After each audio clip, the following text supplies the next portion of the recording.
The ocean was freedom, but it was also filth. For every sunset and stolen treasure, there was the stench of decay, the scurry of rats, and the slow death of disease creeping below deck. A pirate ship wasn't a floating palace. It was a coffin made of wood and salt, where sickness spread faster than rumors. And yet, somehow, they survived. Because while pirates feared the Navy's cannons, what truly haunted them was the silent killer hiding in the dark corners of their ships. This is how they fought it. The plague beneath the deck. The first thing you'd notice below a pirate ship wasn't the gold. It was the smell: sweat, rot, tar, and salt mashed into the air so thick it could choke a man. There were no windows, no ventilation, and dozens of men sleeping shoulder to shoulder. The heat made the wood sweat, and the wood, in turn, made men sick. Fever, dysentery, and scurvy weren't exceptions. They were part of the crew. A single rat bite could start an outbreak. One infected man could doom an entire voyage. But pirates weren't fools.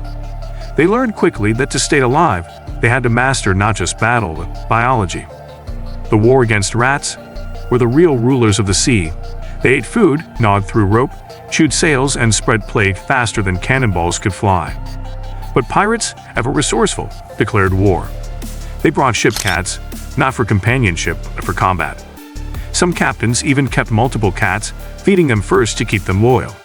These rat hunters were prized crew members. When the cats couldn't keep up, pirates turned to darker methods.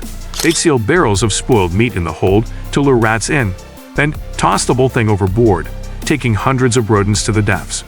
Others went further.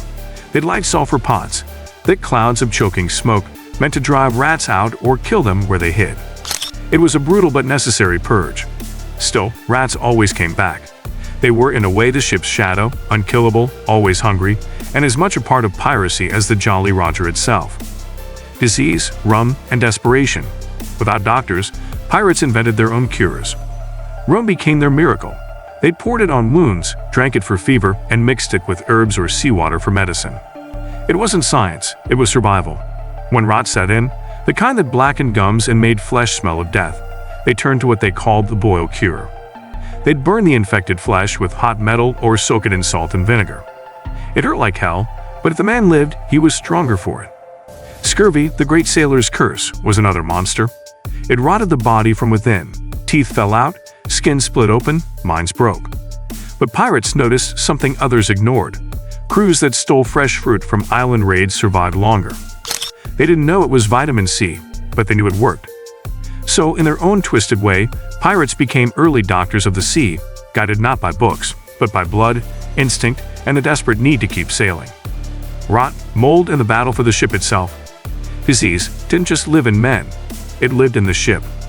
Wood rotted fast in salt and humidity. Sails grew mold, ropes turned black, and water barrels went sour with slime. Pirates cleaned their decks with sand and vinegar, scrubbing until the boards bulled. They aired their sails in the sun, poured rum into water casks, and even set small controlled fires on deck to smoke out disease. Some believed the smoke itself kept evil spirits away, but in truth, it killed bacteria and mold. Superstition saved them, even when they didn't understand why. They also had strict rules, something few imagined pirates ever followed. If a man was sick, he was isolated. If a body died, it was thrown overboard immediately, not out of disrespect but fear. The sea took the dead so the living could keep breathing. The medicine of madness. Some captains carried crude medicine chests, stolen from naval surgeons or merchant ships. Inside were saws, leeches, dried herbs, and bottles with names long forgotten. Amputation was common, fast, bloody, and final. A pirate could lose a leg before breakfast and be back drinking rum by sundown. The key was speed and fire. They'd cauterize the wound with a red-hot blade, sealing the flesh and hopefully the infection. To dull the pain, rum again was the answer. If the patient screamed, the crew sang louder. They didn't call it courage. They called it Tuesday. The price of survival. For all their filth and chaos, pirates lived longer than many sailors of the same era. Why?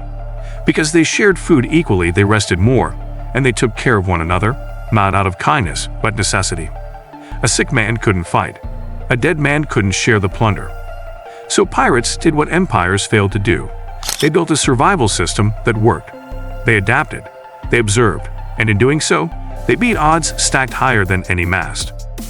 The next time you picture pirates as dirty, doomed men, Remember this: they conquered more than navies. They conquered disease itself, using only salt, fire, and willpower. Because when death is your crewmate, survival becomes an art. The ocean didn't forgive weakness. Every cough, every fever, every bite of rot was a whisper from the sea, a reminder that it always took back what it gave. But pirates, they refused to die quietly. They turned pain into ritual, medicine into myth. Some captains swore that the ship itself could sense sickness, that the wood groaned differently when death was near. When that happened, they performed cleansings. At sunrise, they'd drag every hammock onto the deck, burn old ropes and rags, and scrub the planks until their knuckles bulled. They'd pour salt water over the railings, scatter crushed herbs into the wind, and chant to whatever gods still listened. It was half cleaning, half exorcism, and in a way, it worked. Whether by will, luck, or the strength of belief, the ship felt lighter afterward, as if death itself had been thrown overboard. The floating hospital of ghosts. There were stories whispered among sailors of ghost ships found drifting, sails torn, decks quiet, food untouched. Every man aboard dead, no wounds, no sign of battle, just silence. To the living, these ships were curses, floating warnings of what happened when disease won. But to pirates, they were lessons.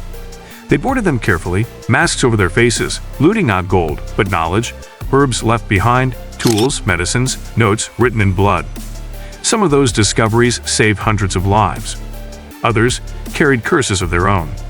A few captains swore that the sea punished those who took from the dead, that the ghosts of the diseased followed them, whispering through the rigging. And when storms came, when men vanished in the night, they said it was the price for stealing from the sea's chosen dead. Between rot and immortality, disease shaped piracy as much as greed ever did. It made them ruthless, because they knew every sunrise could be their last. It made them inventive, because no doctor was coming. And it made them strangely united, because survival was no longer a man's choice, but the crew's. When they drank together, they toasted not to life, but to defiance. Each sip of rum was a victory over infection, each scar, a story written in flesh. They didn't just sail to escape law or hunger. They sailed to escape death, and somehow for a time they did. Even now the legends of pirate curses, ghost ships, and black flags live on. Echoes of men who learned to fight rot, plague, and fate with nothing but fire and salt. The sea took most of them in the end. But their names, their methods, their madness, they still drift across the waves.